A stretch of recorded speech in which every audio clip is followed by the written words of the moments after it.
नमामि शमीशाननिर्वाणरूपं विभुं व्यापकं ब्रह्मवेदस्वरूपम् अजं निर्गुणं निर्विकल्पं निरीहं चिदाकाशमाकाशवासं भजेऽहं निराकारमोङ्कारमूलं तुरीयं गिराज्ञानगोतीतमीशं गिरीशं करालं महाकालं कृपालुं गुणागारसंसारपारं नतोऽहं तुषाराद्रिसङ्काश गौरं गभीरं मनोभूतकोटिप्रभाश्रीशरीरं स्फुरन्मौलिकल्लोलिनी चारुगङ्गा लसद्भालबालेन्दु कण्ठे भुजङ्गा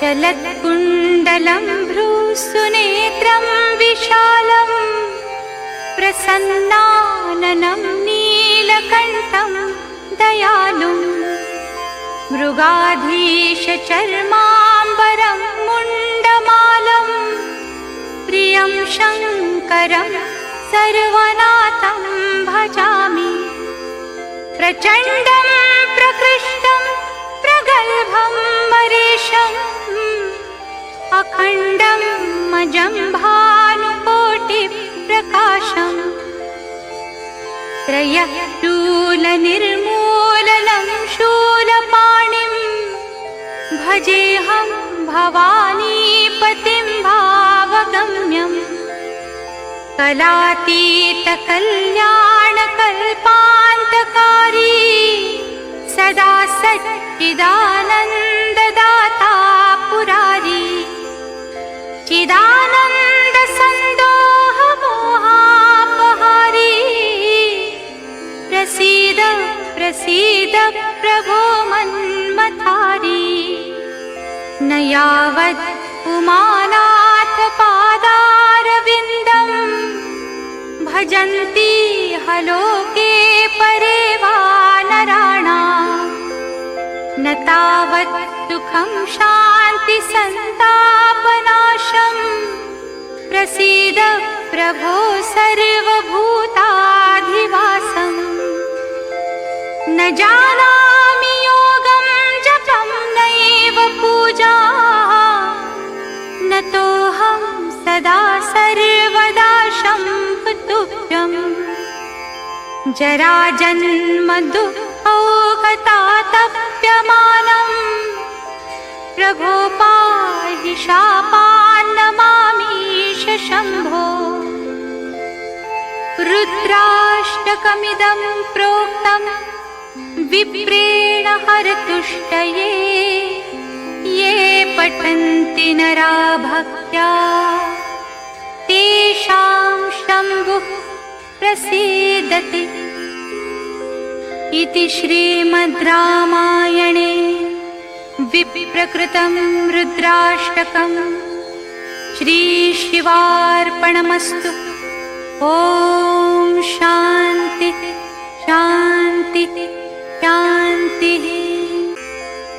नमामि शमीशाननिर्वाणरूपं विभुं व्यापकं ब्रह्मवेदस्वरूपम् अजं निर्गुणं निर्विकल्पं निरीहं चिदाकाशमाकाशवासं भजेऽहं निराकारमोङ्कारमूलं तुरीयं गिराज्ञानगोतीतमीशं गिरीशं करालं महाकालं कृपालुं गुणागारसंसारपारं नतोऽहं तुषाराद्रिसङ्काश गौरं गभीरं मनोभूतकोटिप्रभाश्रीशरीरं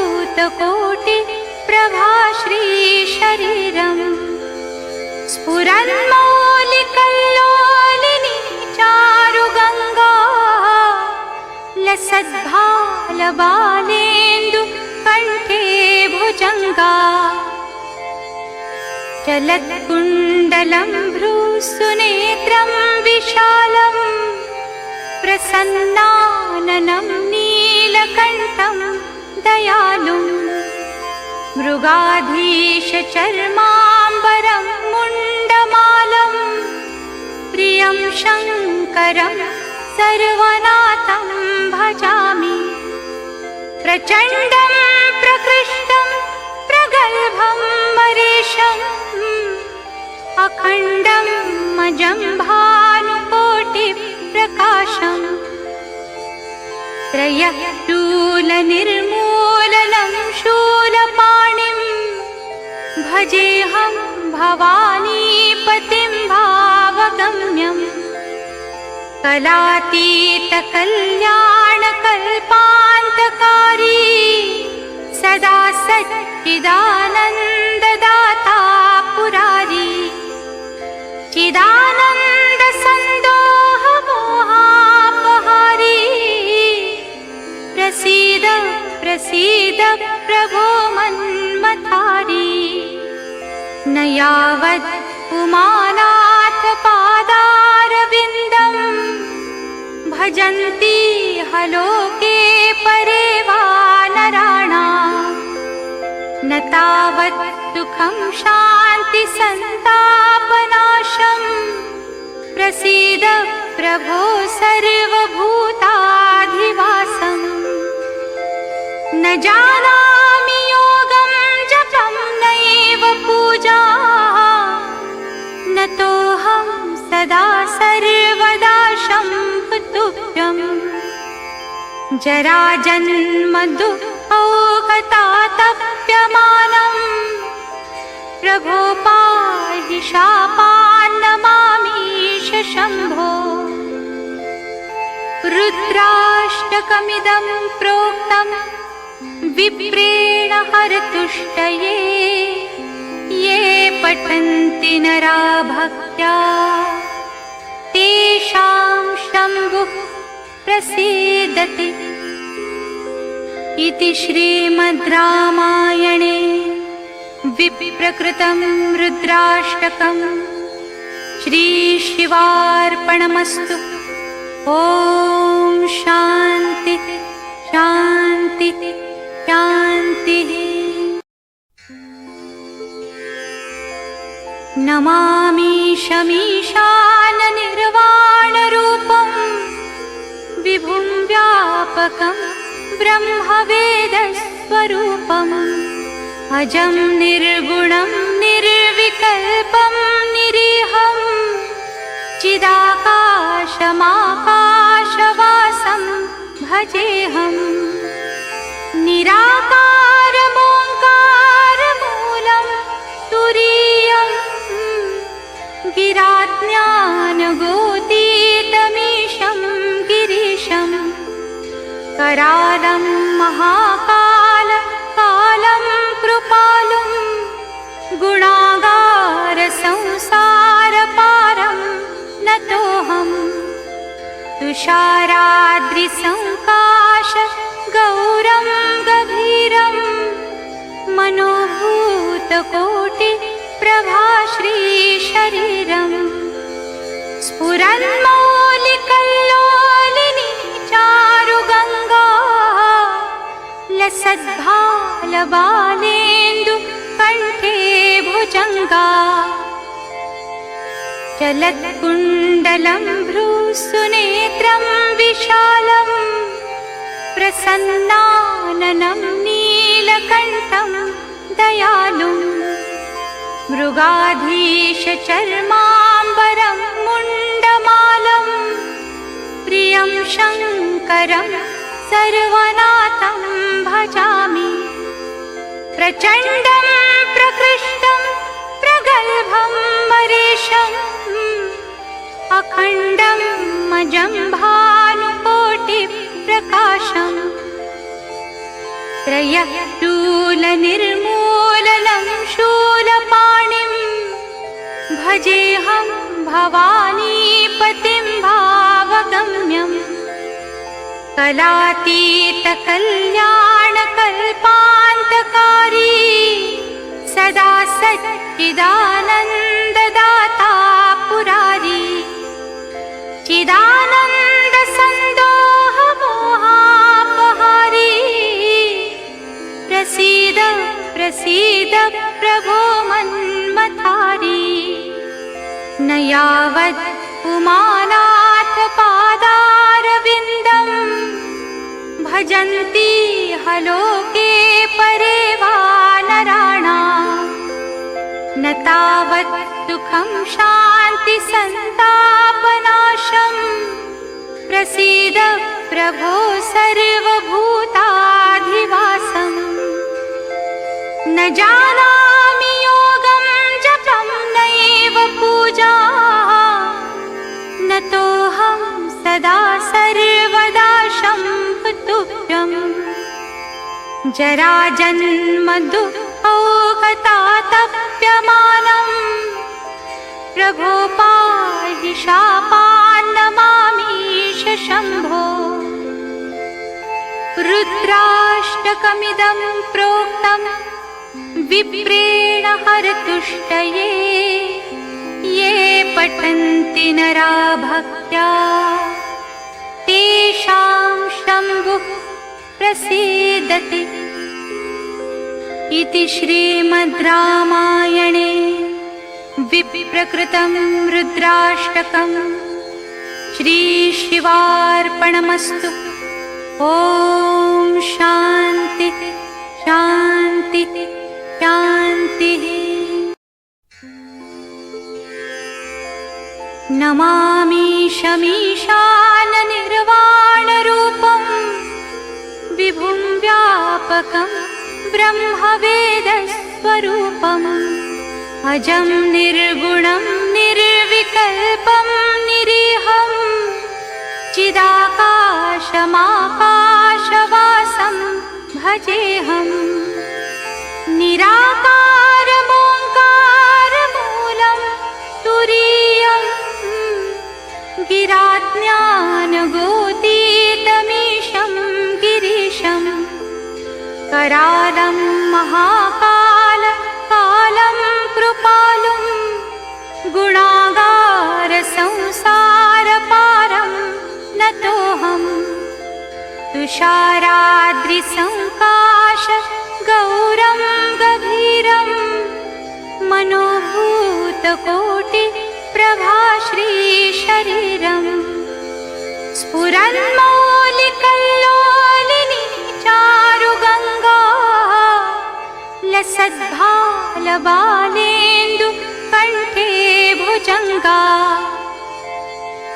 चलत्कुण्डलं भ्रूसुनेत्रं विशालं प्रसन्नाननं नीलकण्ठं दयालुं मृगाधीशचर्माम्बरं मुण्डमालं प्रियं शङ्करं सर्वनाथं भजामि प्रचण्डं प्रकृष्टं प्रगल्भं मरीशम् अखण्डं मजं भानुकोटिप्रकाशम्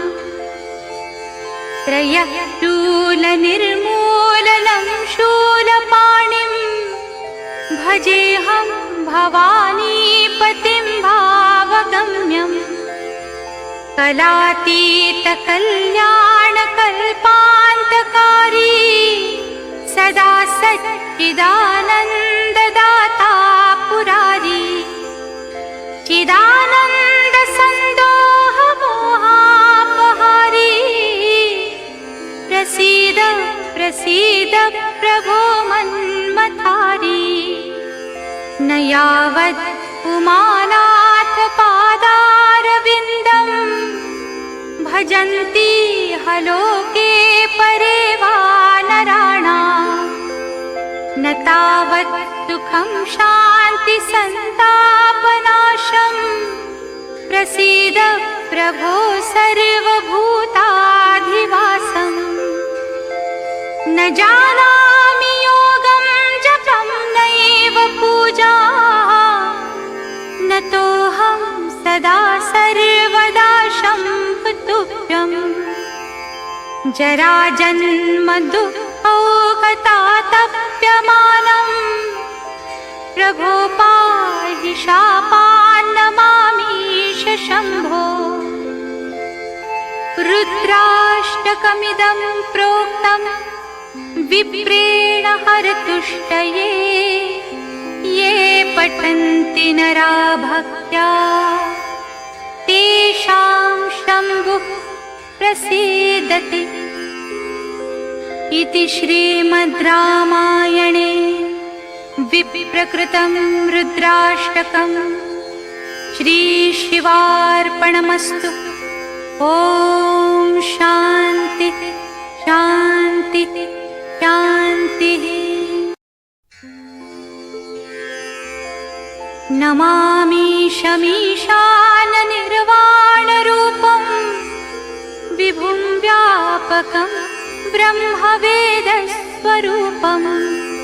अजं निर्गुणं निर्विकल्पं निरीहं, चिदाकाशमाकाशवासं भजेऽहम्।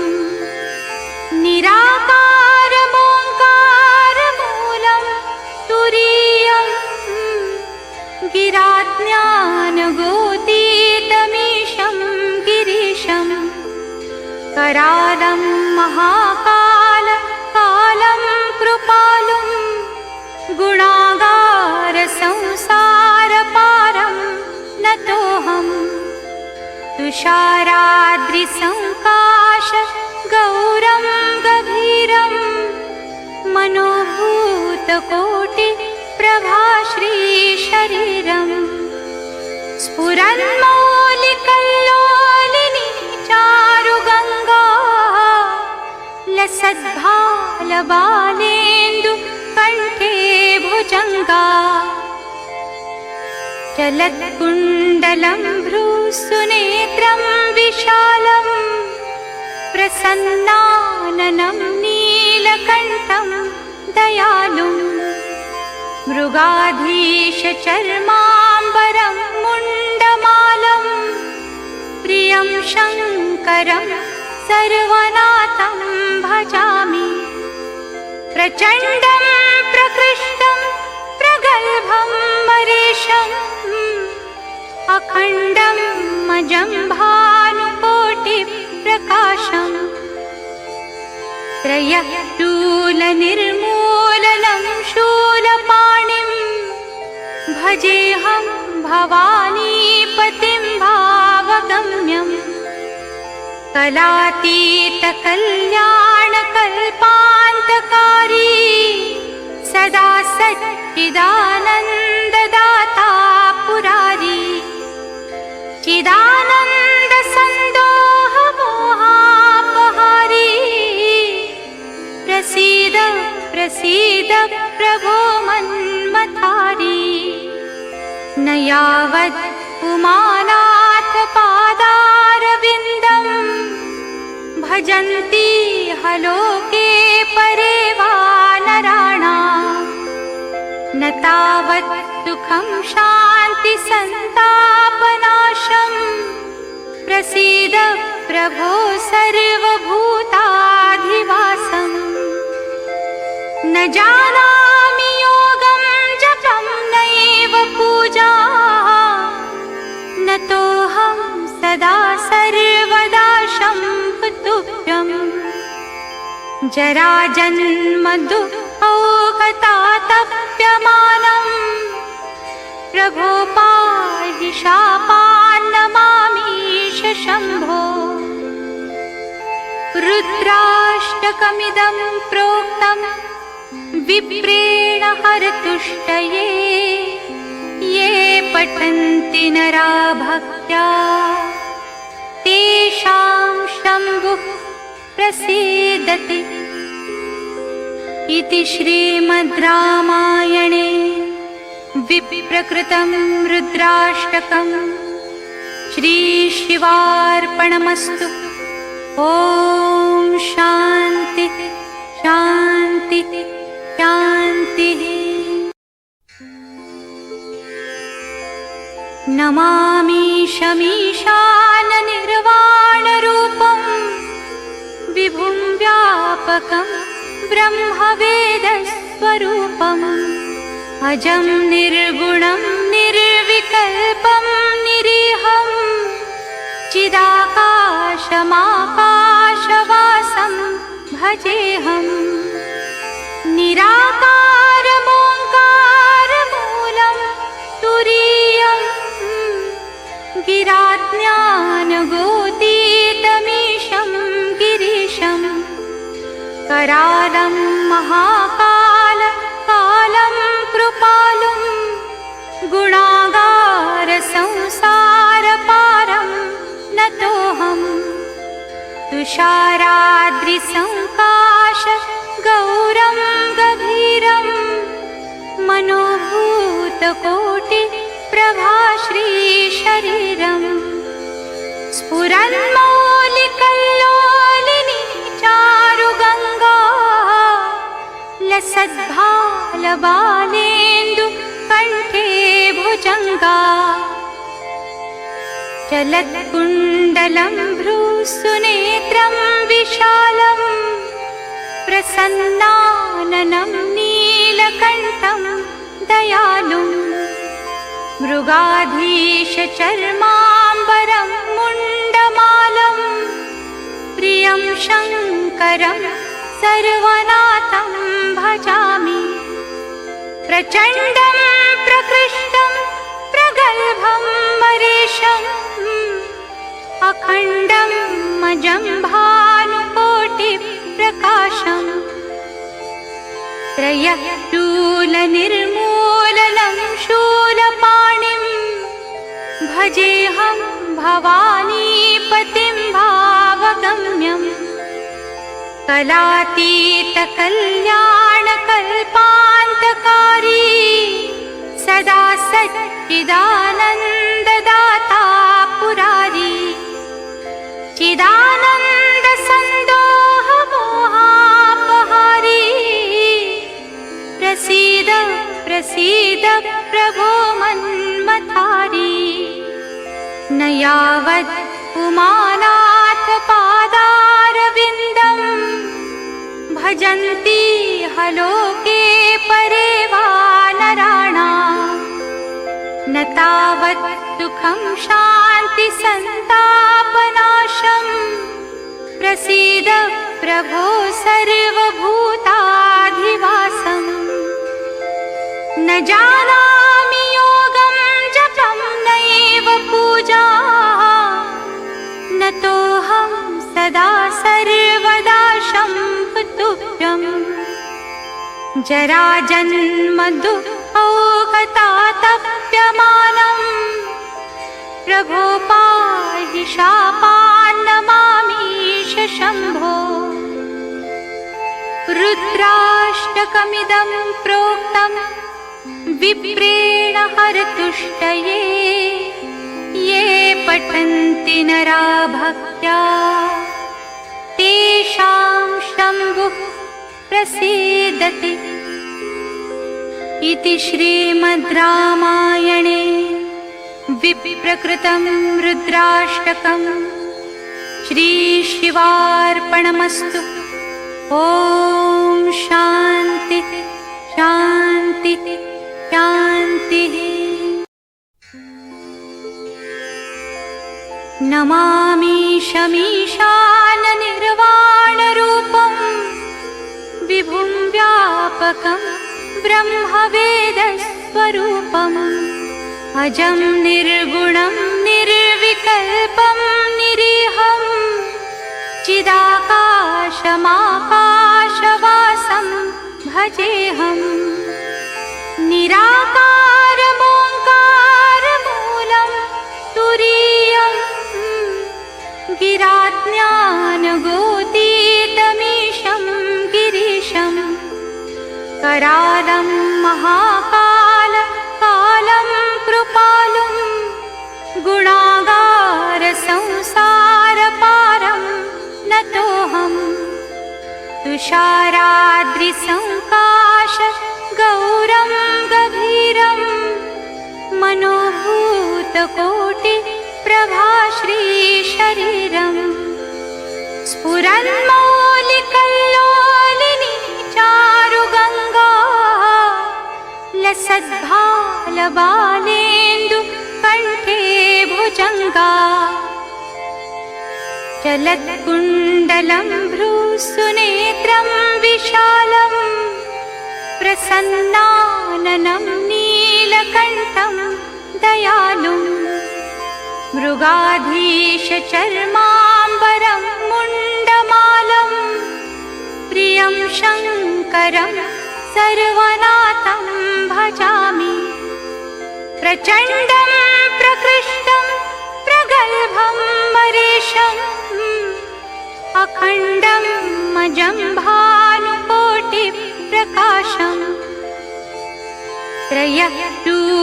त्रयशूलनिर्मूलनं शूलपाणिं भजेऽहं भवानीपतिं भावगम्यम् कलातीतकल्याणकल्पान्तकारी सदा सच्चिदानन्ददाता पुरारी चिदानन्दसन्दोहमोहापहारी प्रसीद प्रसीद प्रभो मन्मथारी न यावत् उमानाथ पादारविन्दं भजन्ति हलोके परे वा नराणाम् न तावत् सुखं शान्ति सन्तापनाशम् प्रसीद प्रभो सर्वभूताधिवासम्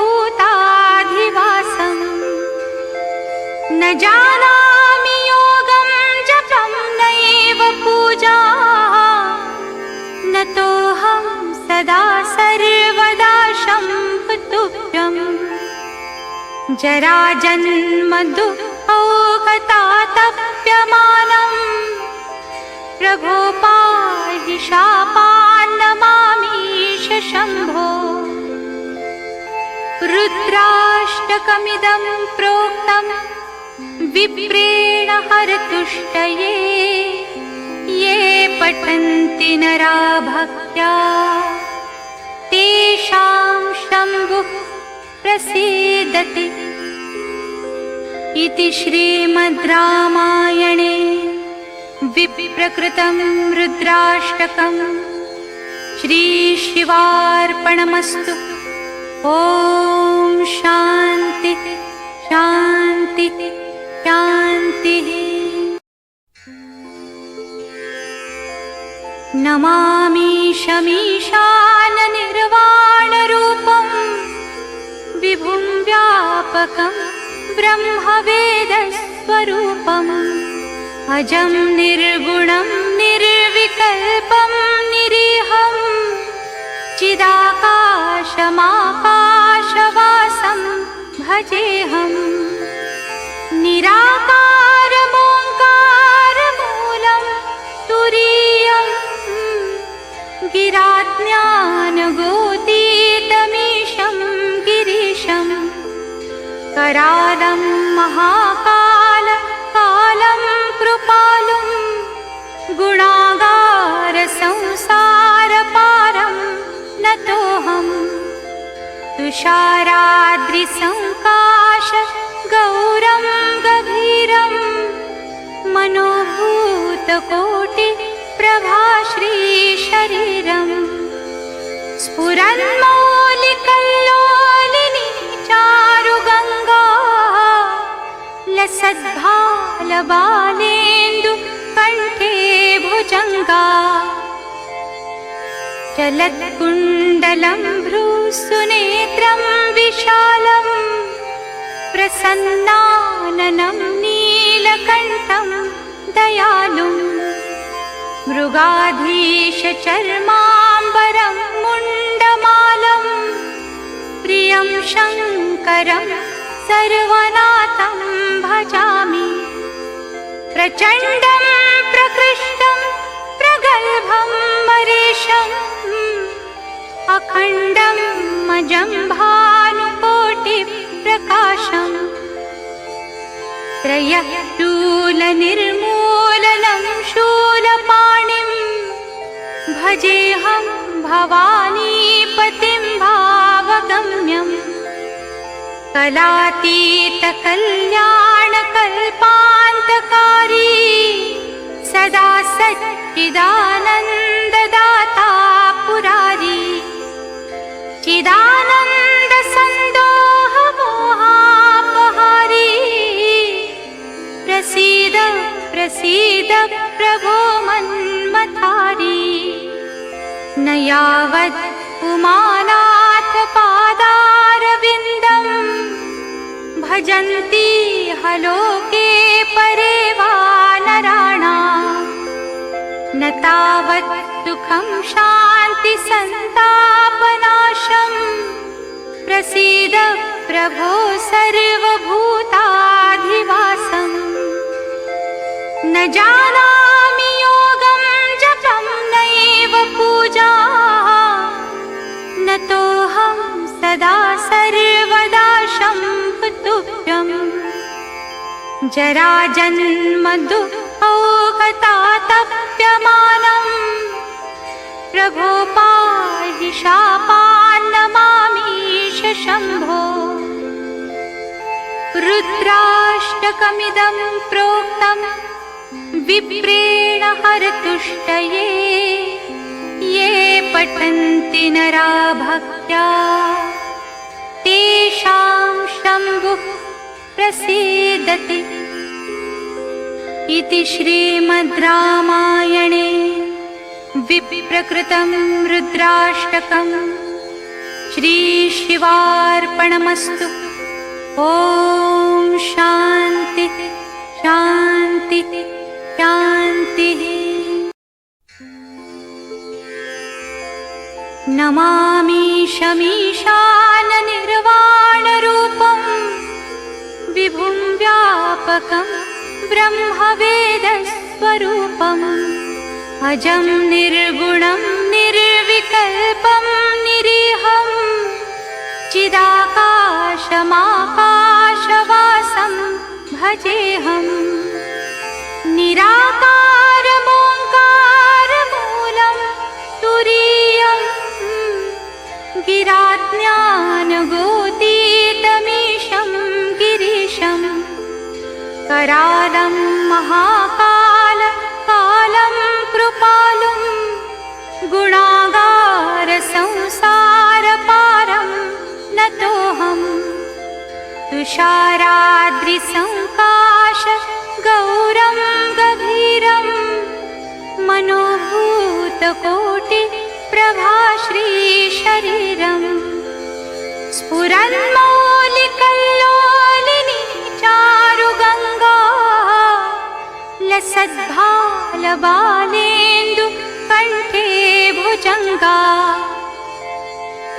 चलत्कुण्डलं भ्रूसुनेत्रं विशालं प्रसन्नाननं नीलकण्ठं दयालुं मृगाधीशचर्माम्बरं मुण्डमालं प्रियं शङ्करं सर्वनाथं भजामि प्रचण्डं प्रकृष्टं प्रगल्भं मरीशम् अखण्डं मजं भानुकोटिप्रकाशम् त्रयशूलनिर्मूलनं शूलपाणिं भजेऽहं भवानीपतिं भावगम्यम् कलातीतकल्याणकल्पान्तकारी सदा सच्चिदानन्ददाता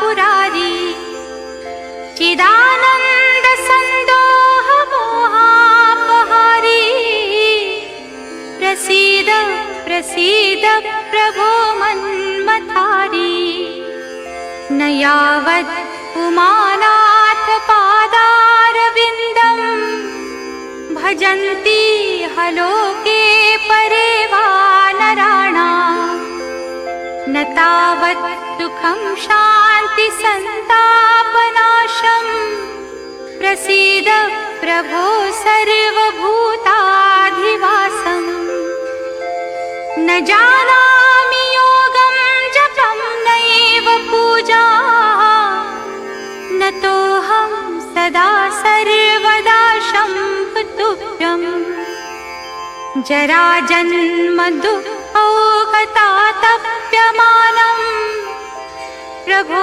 पाहि शापान्नमामीश शम्भो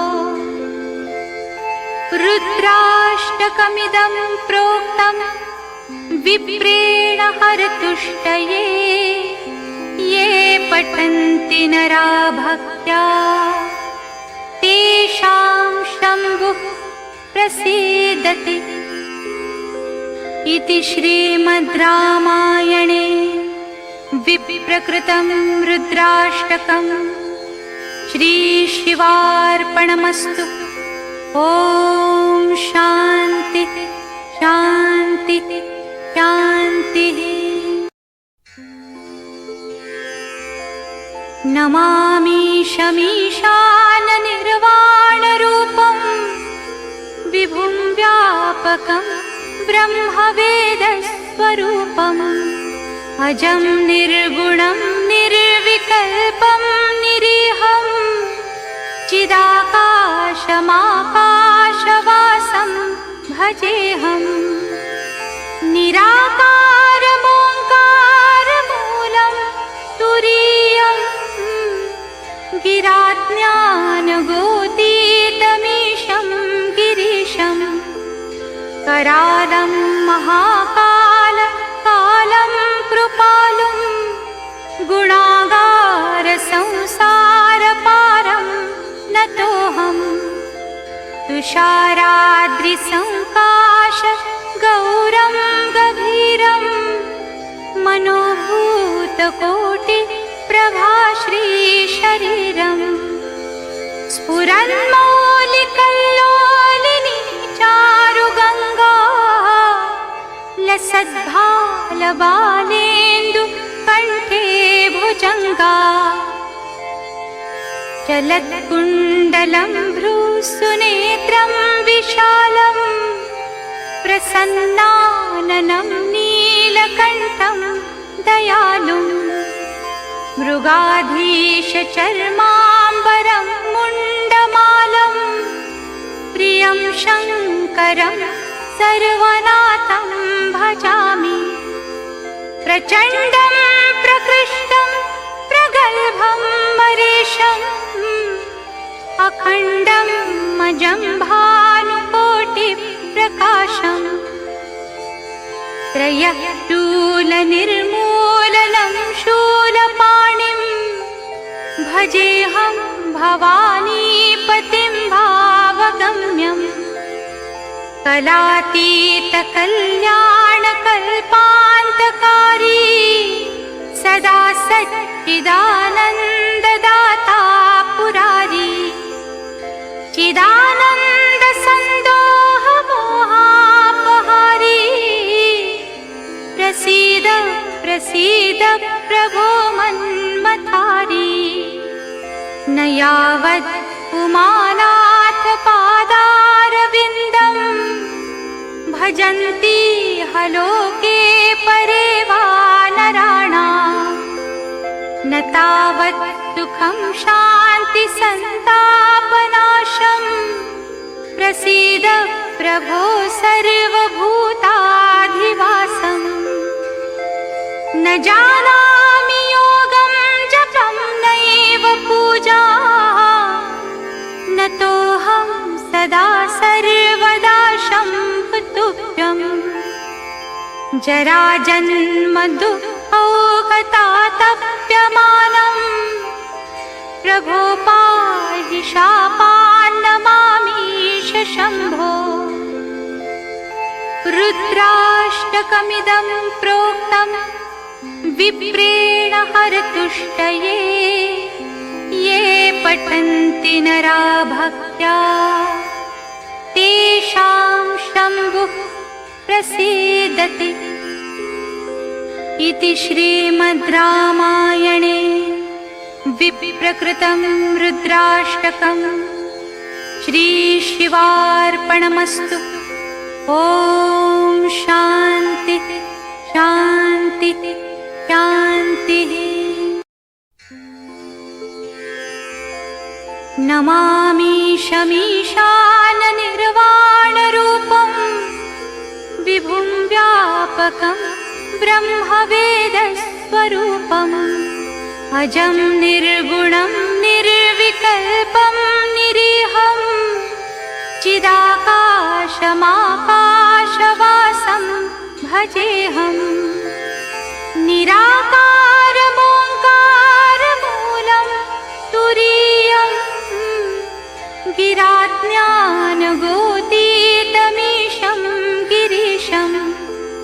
करालं महाकाल कालं कृपालुं गुणागार संसारपारं नतोऽहं।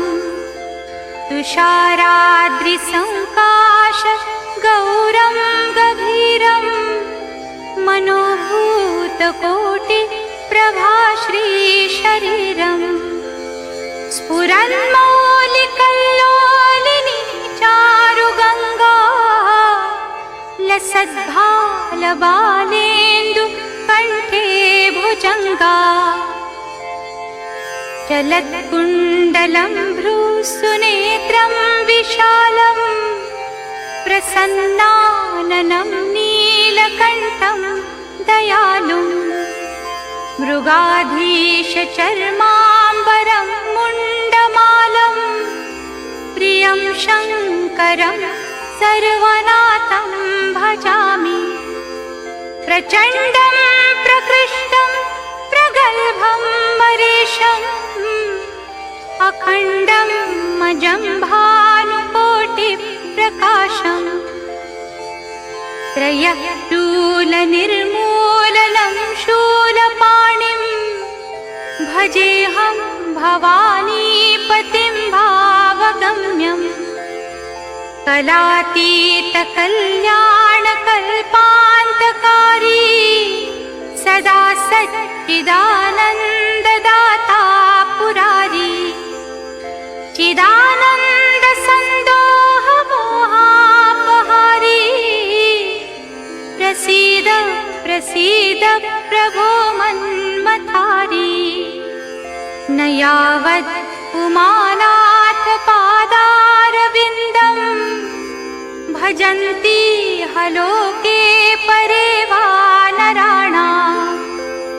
न तावत् सुखं शान्ति सन्तापनाशं प्रसीद प्रभो सर्वभूताधिवासम्। न जानामि योगं जपं नैव पूजा नतोऽहं सदा सर्वदा शम्भुतुभ्यम्।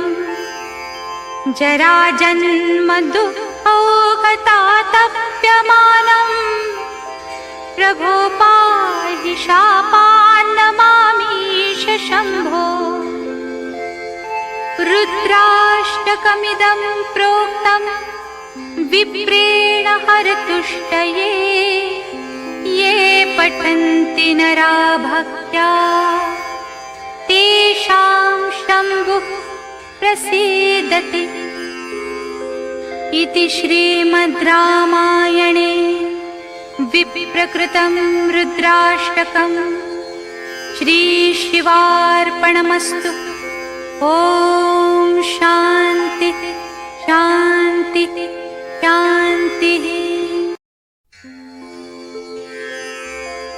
नमामि शमीशाननिर्वाणरूपं विभुं व्यापकं ब्रह्मवेदस्वरूपम् अजं निर्गुणं निर्विकल्पं निरीहं चिदाकाशमाकाशवासं भजेऽहं। निराकारमोङ्कारमूलं तुरीयं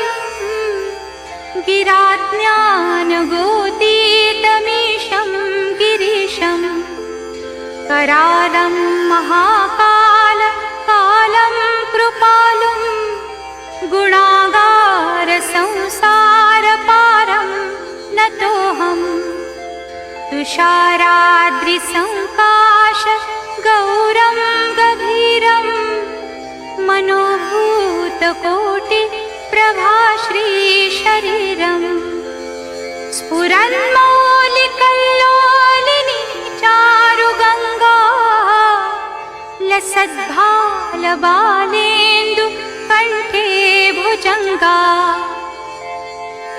चलत्कुण्डलं भ्रूसुनेत्रं विशालं प्रसन्नाननं नीलकण्ठं दयालुम् मृगाधीशचर्माम्बरं मुण्डमालं प्रियं शङ्करं सर्वनाथं भजामि प्रचण्डं प्रकृष्टं प्रगल्भं मरीशम् अखण्डं मजं भानुकोटिप्रकाशम् त्रयशूलनिर्मूलनं शूलपाणिं भजेऽहं भवानीपतिं भावगम्यम् कलातीतकल्याणकल्पान्तकारी सदा सच्चिदानन्ददाता पुरारी चिदानन्दसन्दोहमोहापहारी प्रसीद प्रसीद प्रभो मन्मथारी न यावत् उमानाथ पादारविन्दं भजन्ति हलोके परे वा नराणां न तावत् सुखं शान्ति सन्तापनाशं प्रसीद प्रभो सर्वभूताधिवासम् न जानामि योगं जपं नैव पूजा नतोऽहं सदा सर्वदा शम्भुतुभ्यं जराजन्म दुःखौघतातप्यमानं प्रभो पाहि शापान्नमामीश शम्भो रुद्राष्टकमिदं प्रोक्तं विप्रेण हरतुष्टये ये पठन्ति नरा भक्त्या तेषां शम्भुः प्रसीदति इति श्रीमद् रामायणे विप्रकृतं रुद्राष्टकं श्रीशिवार्पणमस्तु। ॐ शान्ति शान्ति शान्तिः। नमामि शमीशाननिर्वाणरूपं विभुं व्यापकं ब्रह्मवेदस्वरूपम् अजं निर्गुणं निर्विकल्पं निरीहं चिदाकाशमाकाशवासं भजेऽहम्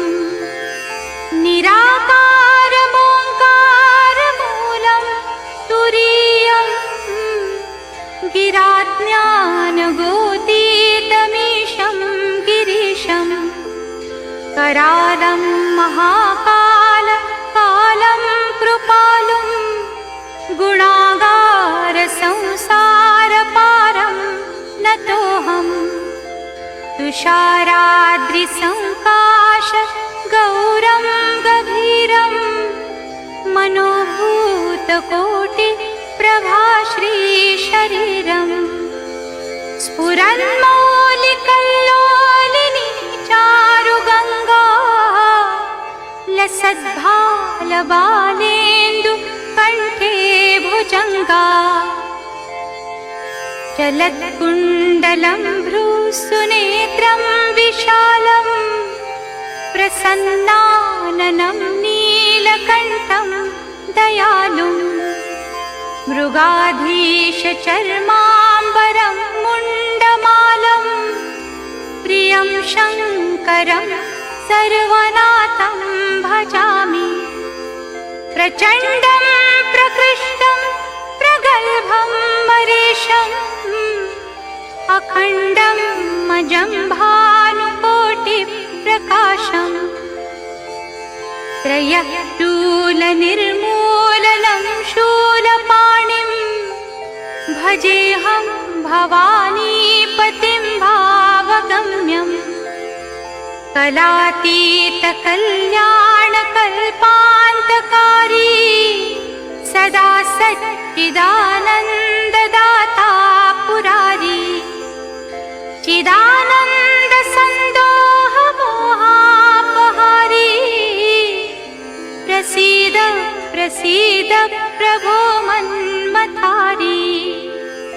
न यावत् उमानाथ पादारविन्दं भजन्ति हलोके परे वा नराणाम् न तावत् सुखं शान्ति सन्तापनाशम् प्रसीद प्रभो सर्वभूताधिवासम्। न जानामि योगं जपं नैव पूजा न तोऽहं सदा सर्वदा शम्भुतुभ्यम्। जराजन्म दुःखौघतातप्यमानम् प्रभो पाहि शापान्नमामीश शम्भो। रुद्राष्टकमिदं प्रोक्तं विप्रेण हरतुष्टये ये पठन्ति नरा भक्त्या तेषां शम्भुः प्रसीदति।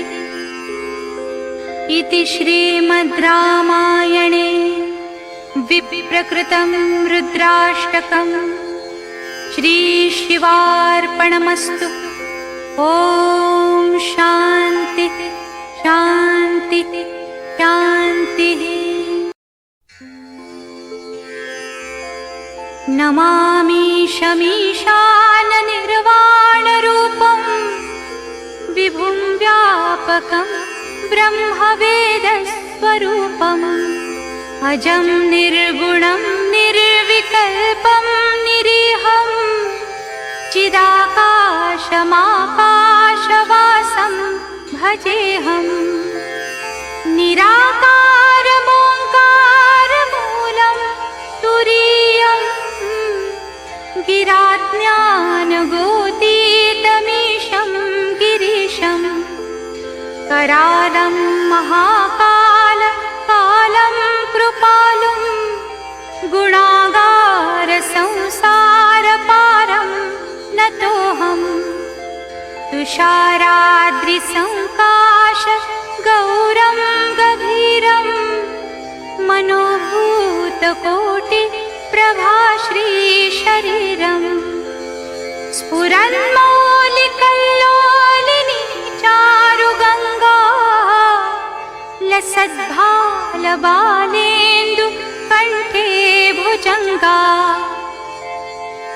चलत्कुण्डलं भ्रूसुनेत्रं विशालं प्रसन्नाननं नीलकण्ठं दयालुं।